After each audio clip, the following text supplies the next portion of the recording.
Okay, so I just shared it with all you guys. Take a quick look at it if you guys want to. Should we have some type of title splitting up between like No. the different? No. No, Oh, I mean, there- it's a paper, so, I mean, it On the should other, be like, the- pretty continuous, you know? The example that he gave us, it's split up, and like that could add to our length.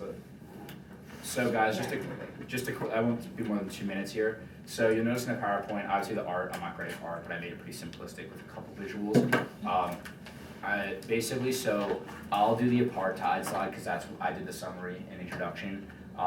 Whoever did the commission approaches, just do like a bullet or two. It really does not have to be a lot of information. It should take you more than 5 minutes to do because you can speak about it at length because we know so much about it. And if you can find a picture that can somehow relate to it, like, you know, for rhetorical appeals, I doubt you can find a visual, but like, you know, for our proposals, strengths and problems, if anyone can find a visual, just put it in the picture, and maybe just in this very small font, copy and paste the link so we don't get, I mean, I doubt he'll care. And then we can put the but this isn't until Thursday, but I just wanted to touch on it now, just so it's in the back of your minds. Well played. And tonight, who would like to submit the draft? Tomorrow. Oh, so we can submit it tomorrow, because there's one He that's. just wants it We before can, class. I well, would assume. like honestly, like, Well, yeah. It is we can submitted in submit it like class. at the beginning of class. You won't know. Let's do that then. Mm-hmm. On my drive, sorry, I'm still looking for it. Group project. One, so you're just getting back to deliberating, doing for you now. So, no, because he's watching. So, I know we didn't get all of it on tape. He's watching us. I know we didn't get all of it on tape, but we did, you know, we touched on, we had a good, crap, let me find this document. We had some good discussion questions that we talked about. If I can find them, where did we discuss it? On, Finalize notes. Finalize notes, perfect. So guys, what was the initial conflict that prompted the creation of the commission? What were the effects of this conflict? I think it's pretty obvious. Like at this point, it was the South African apartheid, the gross violations of human rights, the need for justice and reconciliation, and that was pretty much what the committee was tasked with. Anyone else want to add anything, or do you want to move on to the next one? Basically, racial separation, which is what you said. Cool. So what methods did the commission utilize to start the process, and do you guys think they were effective? You guys want maybe like do a circle, that way like everyone can get their piece in? You can start, or you can start. Sure. With the, wait, what? So what methods did the commission utilize to start reconciliation, and were they effective? Well, like we were saying last time, I think the commission took an approach that was more focused on healing the entire community rather than holding individuals accountable for their crimes. And so while that has some strengths, such as creating a stronger community and being able to move on and kind of trust each other after the fact, I think it also has some weaknesses in that many of the people who are wronged may not feel that those who wronged them were ever actually brought to trial and justice was served. And so I think it really depends on each person individually, but like we were saying before, I feel like there's kind of like three main aspects, and there's like what was it, like monetary reparations, and then Probably social. yeah, I don't remember what. Let me look at my notes real quick. Oh, restitution. Yeah, whatever. I think that while the commission was strong in some aspects, it was lacking in some other pretty important aspects, I guess. Yeah, like the committee did a really good job gathering testimonies from all the witnesses, and they really focused on forgiveness, but there really wasn't like any punishment, and there was no legal action taken, and that's what we decided as a group, as a collective, that the was missing. Because like nothing can really change without like someone being held accountable. Because what we said was that these people go back into their own positions that they had before, like without any problems, and that nothing can really change it unless these people see something that is done. Yes, like it can help to hear these people's problems, but without like some kind of action to see that their problems are heard and then that means something, like nothing can necessarily happen on a deeper level. It can only touch so far into these people's lives. Right. I was just gonna say, I think they did a good job in providing a platform through which people gained recognition and were able to retell their stories, and I think that's a first step, a necessary step before you get any type of reparations or retribution or legal consequences. That has to precede all those others.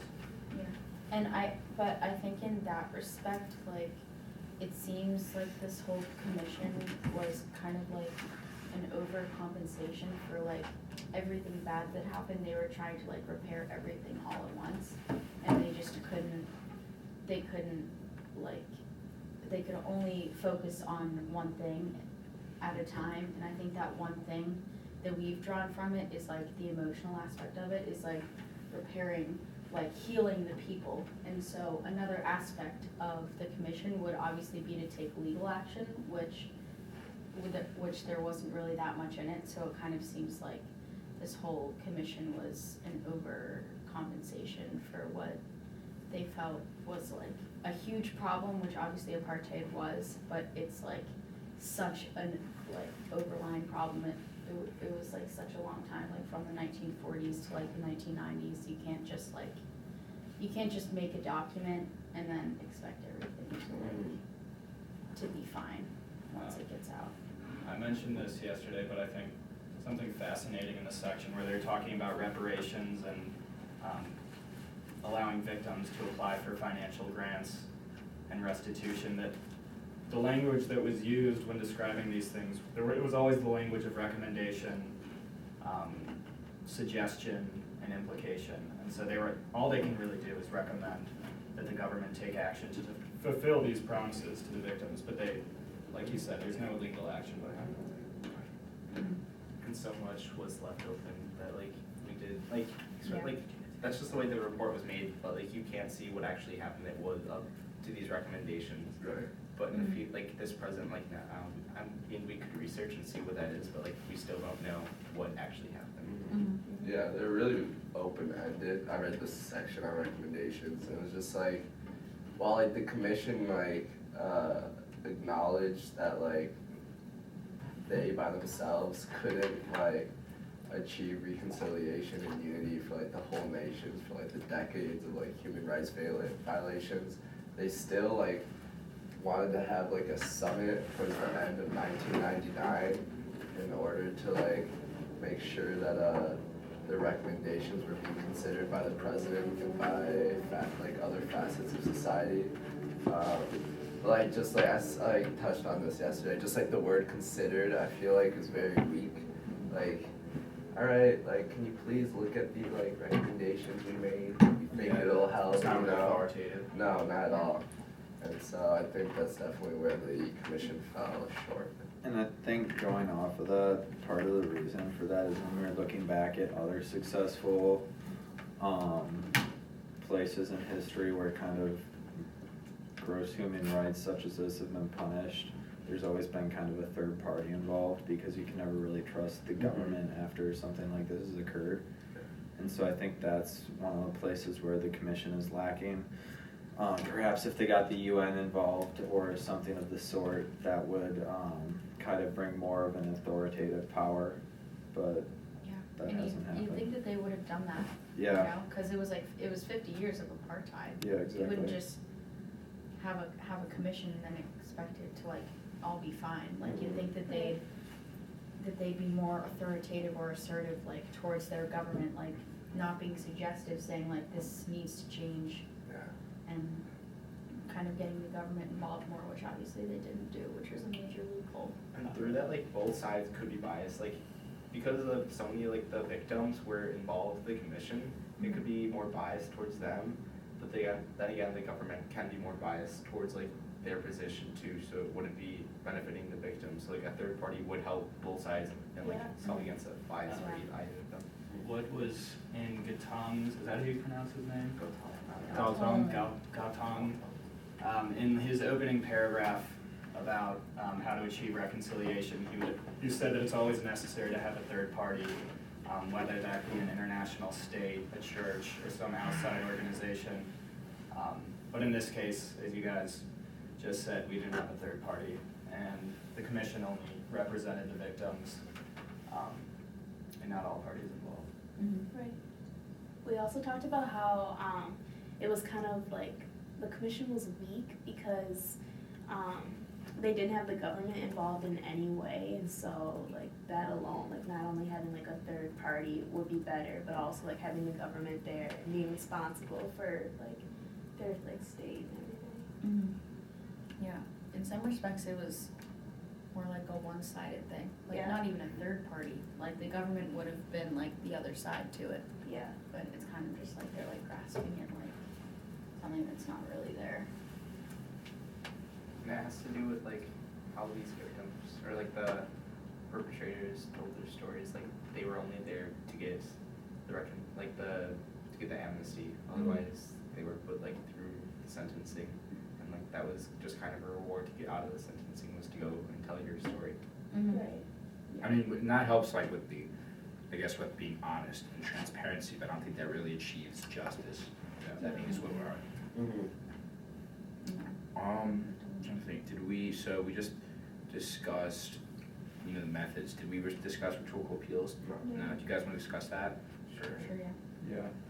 Yeah. So in my part, chapter 4, where they discuss kind of the violations that occurred, they seem to have a pretty obvious use of pathos, and that would be in the fact that like every other paragraph included a testimony from a victim of the crime depicting what exactly they went through and kind of painting a very clear picture in your head. But they also used ethos because all those testimonies were kind of verified, and all the people who were spoke and quoted were verified, and throughout the entire document there are footnotes of all the other references they made to other documents. But they also used logos because, like I talked about yesterday, a lot of the issues are kind of intertwined. So like if someone suffered from physical disability due to some of the human rights, like let's say they lost their leg, then they start to question their mental health and whether it's worth living, and then they probably can't work either, and there are economic consequences, and kind of folded into that there are social consequences too, because they may become outcast from their family or the community. And so I think like the way it's structured, where the issues just kind of flow into each other, is very fluid, and it kind of incorporates logos very well, and all the 3 rhetorical appeals play off of each other nicely. Mhm.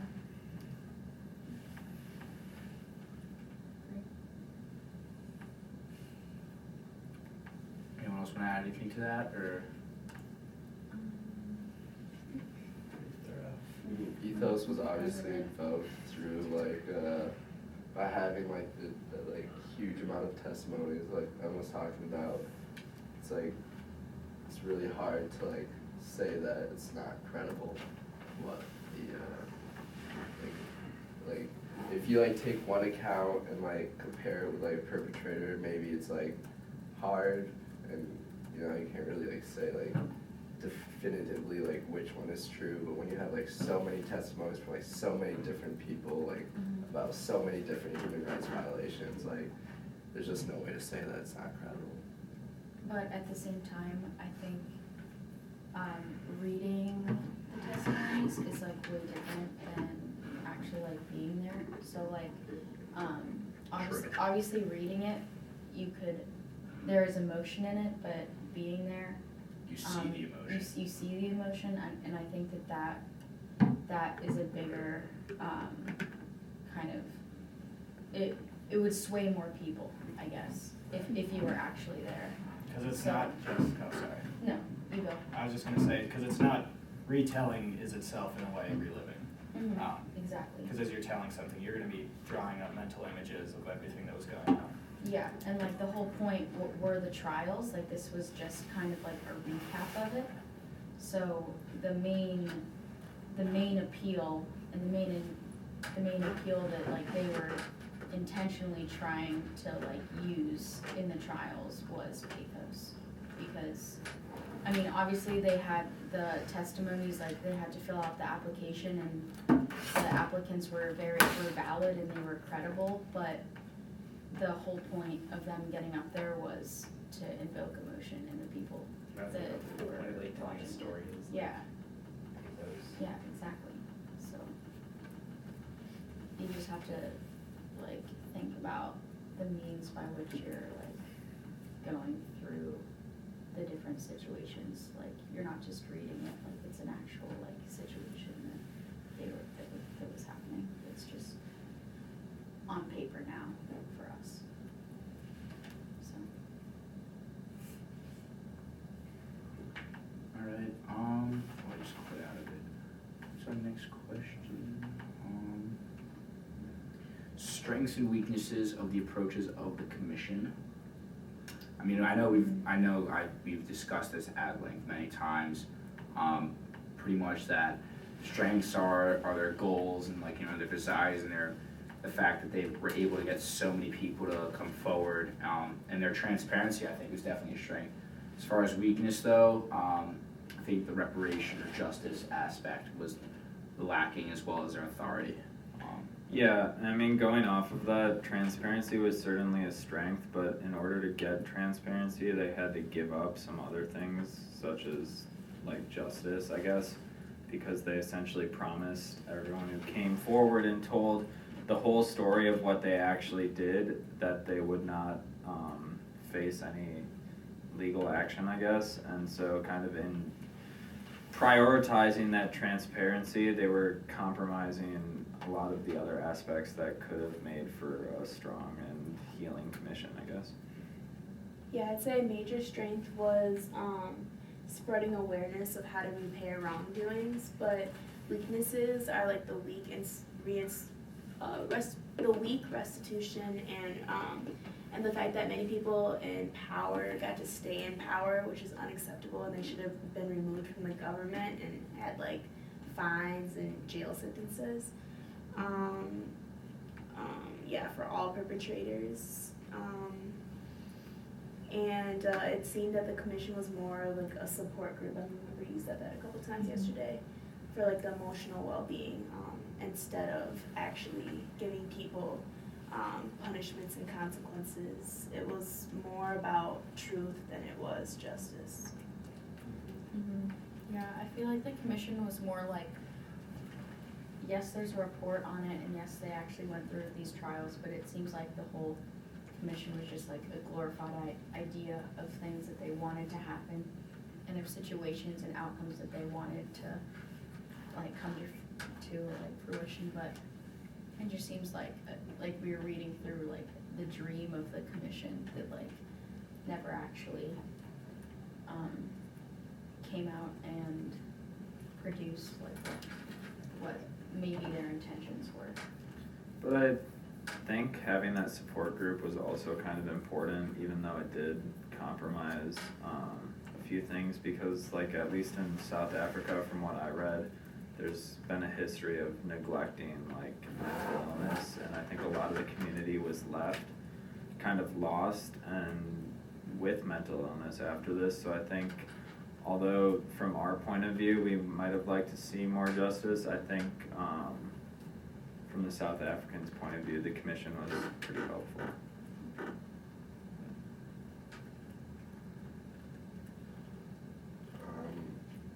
I know I've like talked about this like a lot, cause like this is like what I see like how like the commission really fell short is that they didn't recommend lustration because it felt like it wasn't appropriate to the context of South Africa. But to give a little background, lustration is it's like basically for people who are like in positions of power, like if people think like they're gonna commit like human rights violations, then they shouldn't like hold these offices. And so I like just don't understand why or how, like for what reason the commission thought lustration was not appropriate for South African context, especially because there's just like so many perpetrators that like were involved I in feel like government. that's like such a big slap in the face to like the victims, like especially the victims of like these that are directly related to the people that carried out the crimes. Like you're still living under a rule. You've been like trying to like they've been like they said they were sorry, but they're still serving it. Like, and what does that mean to you? Like they're still have the chance to commit these crimes again. Like the government doesn't show that they care enough to remove these people in power. Yeah, and like they would have to, the people in the government would have to step down themselves, I think, too, right? Like who would, Yeah, right, because even if Like, they who would recommended lustration, like who has it's, the power above the yeah, government? it's to still tell just them to do that, it? it's still just a Yeah. recommendation from an organization that's not recognized by the government and has no power in making changes within the government. It can only make recommendations which I would assume don't carry much weight with the perpetrators, because if they can commit human rights violations, they certainly can ignore the recommendations Yeah, and of I a mean, commission. and I mean, the higher up officials, they would be giving orders, but they were very much detached from what was happening, like on the ground, I guess, because the perpetrators aren't the people in the government, But they're the like, I mean, at least from my point of view, the people who give orders are almost more responsible, I would say. Like Or you could more, if not just as, because Yeah. those people wouldn't have acted if not given the orders necessarily. that's true. But then again, they weren't the ones physically doing it in the room, or, I guess there's accountability for both sides. I think like it's more in the person that told people what to do is more in like the fault of it, because there is a certain obedience between like people that are under the power. Like you're not gonna want to not conform to what everyone else is doing. It's harder to stand out from someone Yeah. rather than you be in charge and you be the leader saying like, no, this is not gonna happen. And like tying off of that, I think another point that we should make is that this Truth and Reconciliation Committee should be more tied to the government, so then this lustration can happen. Otherwise, it is more of a recommendation, but if it's tied more to the government, something can happen, like a more powerful impact to like the whole nation. And going back to your point earlier, like a lot of the people who are like in the lower levels of like following orders, they just kind of like blindly followed. And like you have to remember too that like Africa isn't a democracy like the U.S., so like people like are scared of like higher up officials, and like they have like power, and so they do hold like a type of what's the word I'm looking for, like control, and like they kind of like influence too over the citizens. There's like a lot of background on it. Like I'm like in psychology right now. Like there's like this whole chapter like about like why this is happening. There's multiple cases throughout like our history that Right. this obedience does happen, and it's Like mob like mentality. it is like Yeah. more of the leader's Mhm. problem. Yeah, I would definitely argue and agree and say that those who are giving the orders are more, or to a higher degree, morally culpable than the people that are carrying out these actions, because one, there are less constraints on the behavior and the decision of the person ordering. And on the flip side, there are, like you said, social considerations. You want to be obedient. You want to follow the tribe, the herd. But I was just looking something up, and I found a New York Times article, and the headline reads, "South Africa to pay $3,900 to each family of apartheid victims," and this was written in 2003. So you can make the argument, yes, they eventually reparations were made, but it took 10 years, 8 years, and it was only $3,900. And how much is that like money, like US dollars? Well, I probably Oh, it much was, less. they had it in dollars, Oh, it was yeah. $3,900, but what is that compared to That's like a not lifetime of anything. human rights But violation? South Africa isn't like it's civilized, right? Yeah. Parts of it. Parts of it. I I mean, mean, it- but I would it's not like definitely it's urban. really, It's definitely more civilized than the majority. It's, of it. yeah, Yeah, it's more than the exactly, majority of so, Africa, yeah. And like, part of the reason, like, when I was reading this, part of the reason they did retributions is because the apartheid lasted so long and there was like a pushing down of like the colored people of apartheid so that they would not have like the same social economic status Yeah. as everyone else. So that these reparations are supposed to count for these years of lost status, like socioeconomic Yeah, that's status. weird. I wonder if like the 3,900 is like what they lost, like if like they were trying to compensate for their lower socioeconomic status that was like intentionally repressed, or if the Mhm. 3,900 was like what they would have gotten before, you know? Yeah, I'm not sure.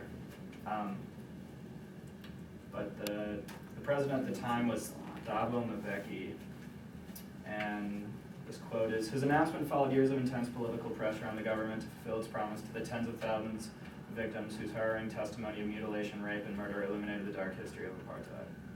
So, I think you definitely could make the argument that the commission, in bringing about recognition, brought about political pressure that probably built up over time. Because, yeah. So if it's like a social movement, like there is going to be a mass amount of people that like are following this case that are going to want some action, and if it is democracy, they will get some sort of Exactly. action eventually. Yeah, people should have a say in what goes on in the government. I was just thinking about too, kind of why, reasons for why, like, I don't know, a third party might have not stepped in. And I think, like, the fact that South Africa is, like, not as involved in, I don't know, like, at least Nazi Germany was, like, right in the middle of Europe, and, like, it affected many countries outside of Germany. So I think the fact that South Africa was, like, A, kind of separated from a lot of society, and B, like, it didn't really affect anything Yeah, outside of the right. country itself, that perhaps, like, there just wasn't as much awareness even when, like, Yeah. apartheid ended. I think Yeah, that's actually true. neighboring countries were affected by the apartheid, because I read something about. Well, yeah, I it. think like a few neighboring countries, like, But because it's like people we would wouldn't try have and heard. leave, but like, yeah, exactly. It would be like other African countries that we still wouldn't have really heard about, I guess. It was Yeah. like more of like a civil war than like a war between Yeah. countries. Yeah, Yeah, that's that's true. true. That's true. Mhm. But I think then, the same thing applies to, the same kind of reasoning applies to terrorist attacks. You know, when you hear of all these attacks on the, what is it, the Gold Coast of Africa, is that right? Or the The Ivory, Ivory Coast. the Ivory Coast, right? And no one seems to care about that. I think it's because we feel as if things that are going on in Africa and in that part of the world are isolated and disconnected from the Western way of life. Yeah. And so when you have an attack in Brussels, I mean, that hits close to home. Yeah. And I think Close that's, to home. Yeah. I think that's the difference between the South African situation and Nazi Germany. Yeah, and I mean, we were literally at war too, like during Yeah. Nazi Germany too, but like South Africa was very contained, very even farther away, so it's kind of sad, but it just shows like, I guess, what we would have prioritized, I guess.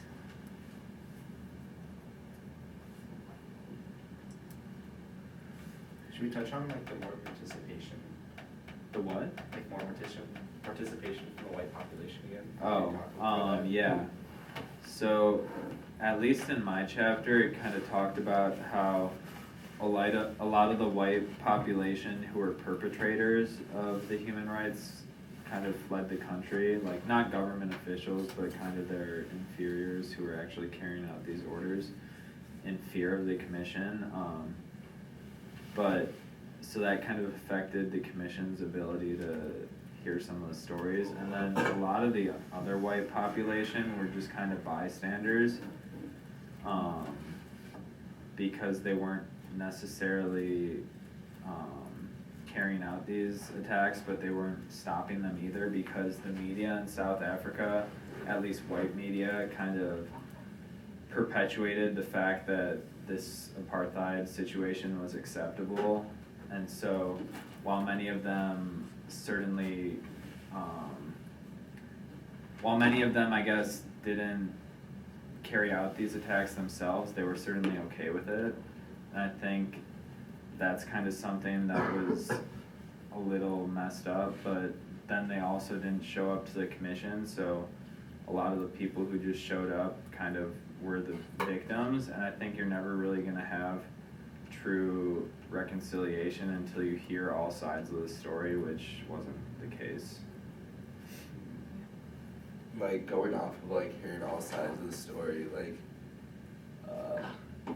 just another way that the commission was like lacking in authoritative power was that it tried to retrieve like a lot of documents like from like special forces, for example, or like the special police force or like intelligent agencies, and they just weren't able to retrieve them. Are we still good? So Yep. if like, how can there be reconciliation if there's like still, if it, like not all the information of what was going on is present and still being like withheld?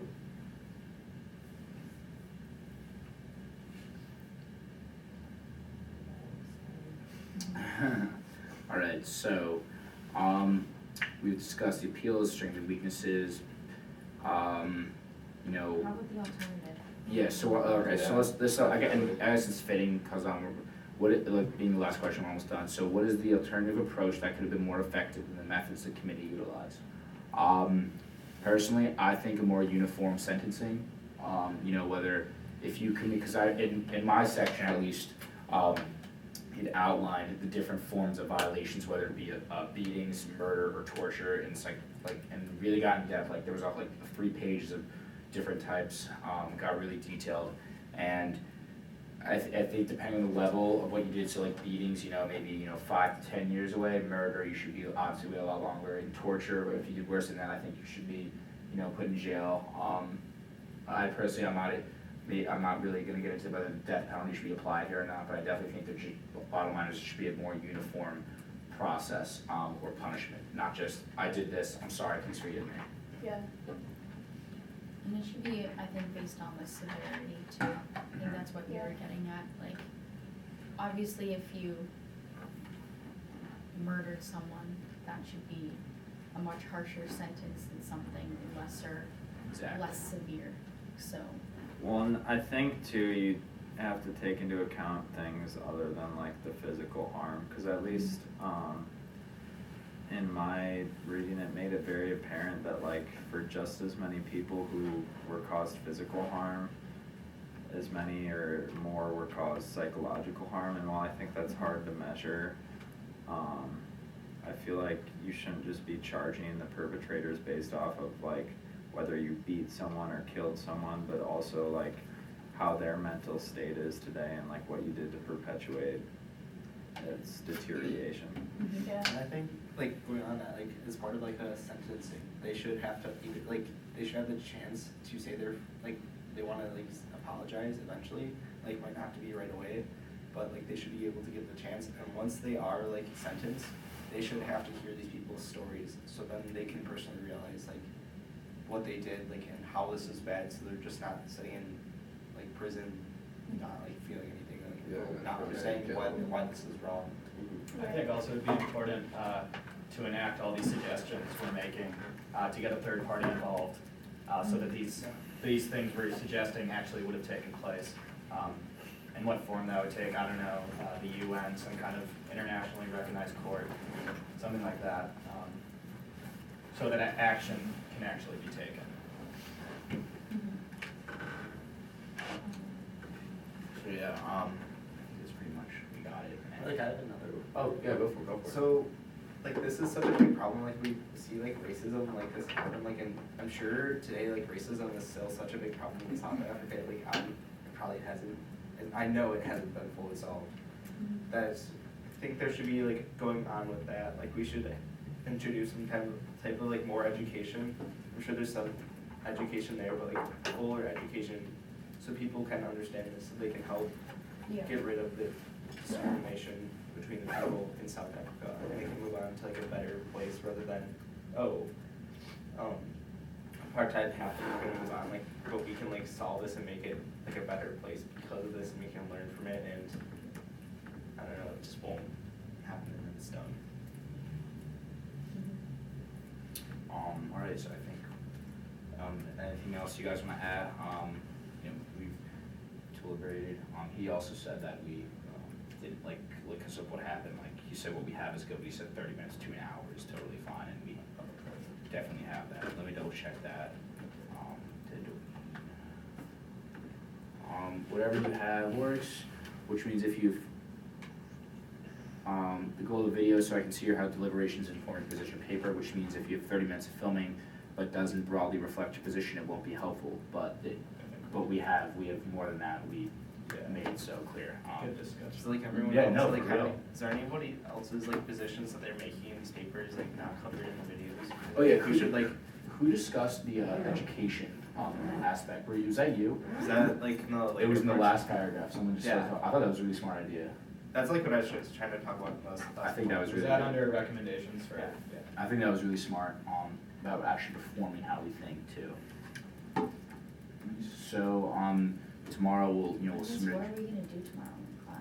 I don't I even think know. we're doing, Our we're going like. presentation. Or Work on we presentation. might be going over other people's papers and like looking at them and see how we That's can such compare. a best session for us. We have plenty of people to look at.